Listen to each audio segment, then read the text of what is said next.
Hey sports fans, Coach Nick here and welcome to BBallBreakdown.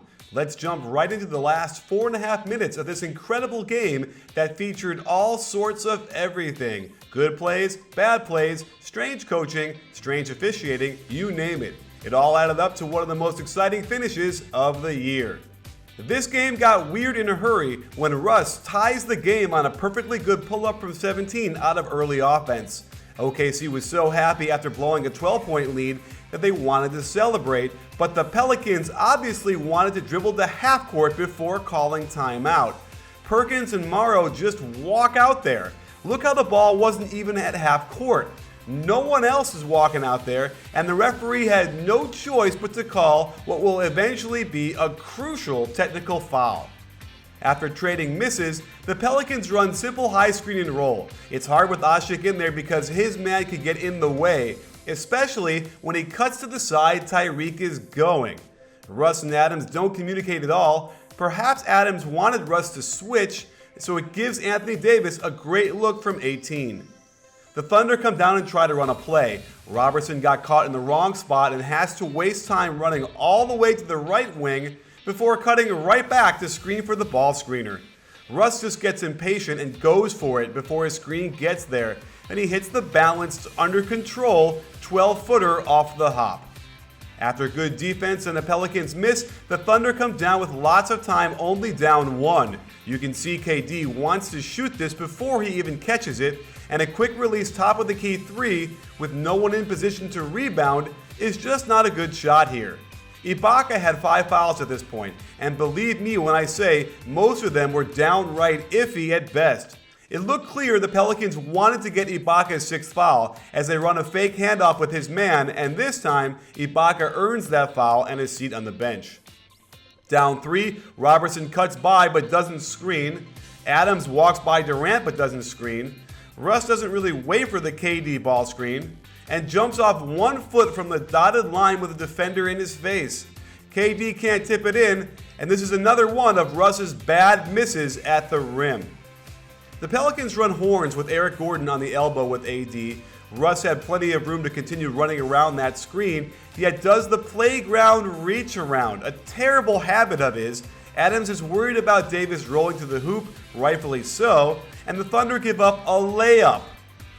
Out of the sideline play, Russ just barrels to the hoop too fast, jumps off the wrong foot, and misses a wild lefty layup. This ball is lost out of bounds, and it's Russ's second bad miss at the rim in a row. The Pelicans execute a fantastic play, a pin down for Anderson, then a pitch right back to Tyreek into a ball screen by AD. All this motion separates the defense, and just look at this monster alley-oop. Great team play with everyone working in sync. Contrast that to the Thunder, who have 3 guys standing in place. Russ again goes to the hoop a little too fast and blows his 3rd layup in a row. But this time, KD's gravity kept AD from getting in there for the rebound, and Adams saves the day with a strong putback. After a miss by the Pelicans, the Thunder run a very simple pin down for KD. Davis isn't prepared, has his hands on his knees for too long, then decides to go underneath the screen. You can't give Kevin Durant this open of a look. Here's a very curious decision by Monty, some might even call it foolish. After getting a mismatch with Adams guarding Tyreek, he calls timeout, allowing the Thunder a chance to reset their offense. What Monty did though was smart in the timeout, and he subbed Asik out. Brooks didn't seem to catch it, and they were left with Adams guarding Anthony Davis. Interestingly, they picked on Durant with a simple flare screen for Anderson. KD allows him middle on a poor closeout, also tries for a risky block from behind, and Ryan Anderson gets a short shot which gets goaltended. Again, nothing fancy, but they did have KD curl to the outside before Adams comes back to pin down for him. Davis was in a pretty good position, but KD just rises up over him and is too good. Another great little play by the Pelicans. They bring Anthony Davis out to ball screen, but it's really a distraction for the real play, getting KD stuck on a pin down. He goes on the wrong side of the screen. Robertson is forced to jump out, but foolishly knocks down the shooter instead. Down 3, this is the 2-for-1 situation, so I get it. They want to get a good look early. Anderson switches nicely on that same pin down the Thunder have run 3 times in a row. KD decides to pull up from about 5 feet behind the line. Can't make it, but they end up getting it back on the rebound. This is still a 2-for-1, and the Thunder run a play that everybody on down to the high school level runs, a pin down for the inbounder. Ryan Anderson simply switches, and KD takes a quick release contested 3.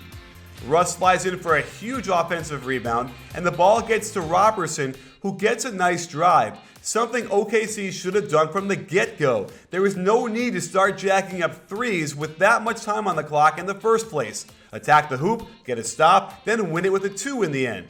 The Thunder put Evans on the line, and he promptly just misses both free throws.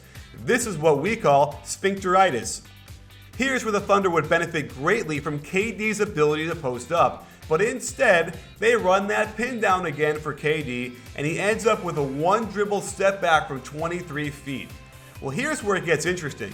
All the Pelicans have to do is hold the ball, get fouled, make the free throws, and celebrate. But what is Evans thinking when he tosses up the ball like this? With the clock ticking, Durant attacks the hoop, jumps off the right foot, and shoots a contested right-handed floater. Asik does a nice job to contest, and AD is there to grab the rebound. After he makes the 2 free throws, OKC is down 3, and the Pelicans need to take away the 3. I love how Pondexter is on the high side of Westbrook here to force him back inside the 3-point line. But then, watch him go underneath to chase. He should have stayed on the high side and gone over that screen. Remember, he can give them a 2-pointer. To make matters worse, he closes out off balance and just smashes into Russ. This is the only way you can lose this game, and it looked grim for the Pellies. Russ hits all 3 clutch free throws, and now let's see what Monty draws up. The Thunder were told to switch everything, it appears, so watch KD start on Anderson, switch on to Gordon, but then fall asleep for a step when he has to pick up Anthony Davis, who just might have saved the season for the Pelicans, at the same time ruining the playoff hopes of the Thunder by hitting this incredible game-winning 3.